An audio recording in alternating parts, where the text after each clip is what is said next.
Hello everyone, welcome to an unboxing video, this time with a glorious Praetor Armored Assault Launcher, otherwise known as the Praetor, which essentially is an indirect Forgeworld model for Astra Militarum. And to be very, very clear, this is from what I nicknamed Forgeworld, a recaster in China. And I got it for £55 delivered from China via Federal Express, which is a very, very good price compared to the recommended retail price of £150. Now, I don't like to buy lots of stuff from Forgeworld, but I'm finding more and more it's very hard to not buy through a recaster, because for the quality we'll see here, which is pretty decent overall as far as Forgeworld is concerned, at a third of the price, it's very hard to say no to what I call Forgeworld. But I do like to support Games Workshop where I can, but sometimes their kits are just too expensive. So this is a recaster, to be clear. There's going to be some imperfections, and of course it's going to be quite hard to tell what is an imperfection in the actual kit itself, and it was an imperfection caused by the recaster. I've bought quite a few from this mob, which I'll put a link in the description below.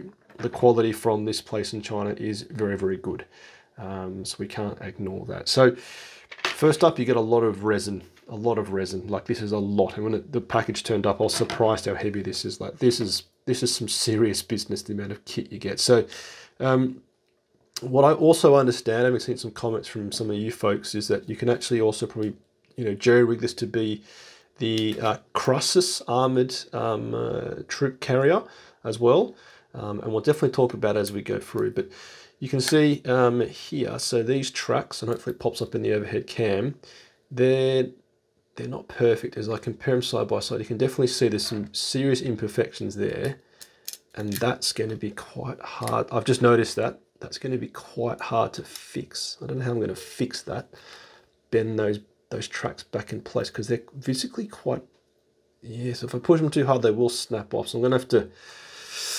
shave that a fair bit, shave it there, maybe even try and bend it, but that's some pretty serious imperfections right there, and I don't think that type of thing would pop up if you bought the official kit. Okay, so that's problem number one. And also, to be clear, I started chopping bits off because I got quite excited having it delivered today. But that's some pretty serious issues there with these tracks on the back, and I'm going to have to obviously shave there and then push those back. I don't know how I'm going to deal with those. And also you can see it's the same thing here on the bottom as well. So that could be troublesome to deal with. Now, having built a Malkador Defender, also from Forgeworld, I discovered that the tracks on those are seriously, they were so bad to deal with. And let's just see if these are equally as bad. And I do know, having perused the interwebs, that the problems I faced with the Malkador Defender tracks is a problem with the actual kit. That's not Forgeworld. So, okay, these don't look too bad, but this is going to need some bending and some hot water to make them fit. But if I just dry fit that one, at least it looks like it's actually going to fit. So that's helpful, because as I said, the Malkador Defender had some serious problems making the tracks fit. So, okay, these don't look too bad, albeit a bit snapped off, but again, that doesn't look horrible. I've dealt with a lot worse. So these don't look bad, except for the fact the tracks are a bit, that's not going to be easy to deal with. Okay, then they get onto the actual body of the vehicle. So, as I understand, looking at some instructions online, and one thing when you buy from Forgeworld, you get no instructions, so you got to go find them yourself, is that basically goes there, and then I think it goes this way. So that forms the chassis, or the bottom of the vehicle. And something else to point out is that this is bananaed, not too bad, definitely and it's thin enough you could bend it in shape with some hot water, a bucket of hot water, even just in the sink. But that goes in there. Gosh, something like that. And then I think the rear door is here. That goes like this. Yeah, and then on the back there, put some fuel canisters, which we'll look at in a second. And if I drop that, then this big bit, this goes, oh no, oh gosh, how am I going to work it out? I think that goes like, there we go, that goes like that. All right, seeing me basically work out how to do the kit live, I've got to chop that bit off there. And okay, so as I said, that's bananaed, that's not too bad. That looks fine. These ones don't look too bad. Oh, some slight bananaing. not too bad. And then these big bits on the top, these look to be okay. And then I think this is when we can start discussing developing the Crassus armored troop carrier, the massive transport. I think it carries like 50 infantrymen, so that's pretty cool. Is that one you've got this assembled, then the distinctive shape of and this is like an entire block of resin. That's serious, and this looks fine. Although I did notice when I delivered, there's looked to be some, like, I don't know, pretend sort of lifting hooks, and they're snapped off at the top. So I'm going to just snap all of them off and clean that up. But that then goes, basically, there's a little, oh, this is hard. This thing goes in there, which allows you to basically, if you wanted to, I don't know how reliable it'll be, but you could basically do that with the kit, yeah. Just like the Manticore, where it can be either assembled up or down, and you can basically make it as you see fit. So I believe if you were to do the Crassus, I think you would basically build it with the door shut, the hatch shut, and then this is where that, yeah. So that, and I don't actually know. I think this actually could be this could basically be the Crassus look and feel. It looks. Oh, I think it's a bit fatter. And if you know, please tell me in the comments here, because I just saw. I've only briefly researched it, but that then goes together. And as said, this can either be, you know, set up like that or closed. Now, you want to probably have it open because there's some really cool detail, which is definitely something to be considered. And you can either put that. Now, I think one of them is meant to be the napalm rockets, which actually in the current 10th edition rules is not too bad. I think it's 2d6 shots at 6 AP1, 2 damage, ignores cover. Or you can do what I believe called the faux hammer, which in 10th edition rules is basically anti-vehicle 4+. So the profile actually are pretty good. And the main thing is if it remains stationary and receives an order, it hits on 2s in indirect. And that in the 10th edition, of course, if you're watching this in the future and into 12th edition, ignore this, but it's interesting. It's a bit of an interesting unit. It could actually be decent, but I'm yet to try it out. So that basically is the hatch. And then the rest of the boat, let's call it, this is the front of the boat. So that will go like that. And it attaches into on the front here. So you're basically building it like that. And then in the fronts in here are 2 sponsons. But just to inspect the quality of this, I think this is the thing. As I'm noticing, it's like the more stuff I buy from this mob, anything which is like major componentry, big componentry, usually, I've got a fly in the camera, is usually okay. Now this is then the part that goes on top. And as we look at this too looks fine. You know, some imperfections there, but that looks pretty. I think, yeah, I don't think you'll get that type of problems with the actual GW kit. But again, paying a third the price, we have to be realistic. But these parts look okay, yeah, because remember they're not fine detail, super fine detail. I've got a hitchhiker in the camera, bloody fly finder. But yeah, okay, so looking good. Now this bit, I had to find some instructions online. Is basically, this is the fronts, so that's up against like this, and then you can put in that bit there. So you can actually build, I believe, some super snazzy interior detail. So that's why you want to, I'm going to not show this properly, but that's why you want to have it sort of with the door or the tray up, because then you can see the cool detail inside, and that also would make for some really nice detail if you were building the Crassus transport. The transport obviously has a rear hatch which goes down, so you could actually see in, albeit quite dark in there. But that's some lovely detail that you would potentially lose. You would lose if you had the hatch shut. Yeah, yeah. That goes at the back, and that is again, it's some nice detail. It's funny when they do detail on the inside and you can't actually see it sometimes. But okay, that goes at the back like that, and as I said, that I think sits up like this. I think.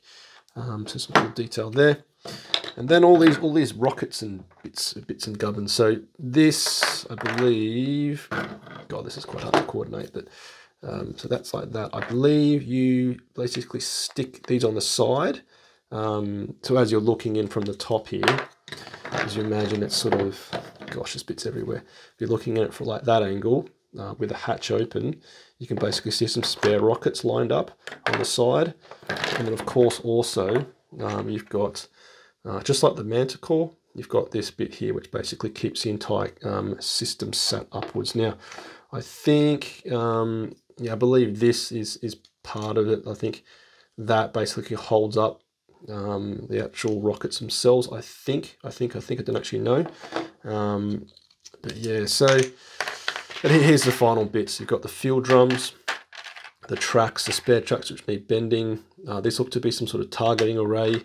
This is like a vent hatch which goes on the side, and this here, these bits, and where's the, you've got the radar dish, the hatch for the actual top of the vehicle, so that will go on there. And then you got the sponson bolters, and then for some reason you got a third one. Don't know where that goes.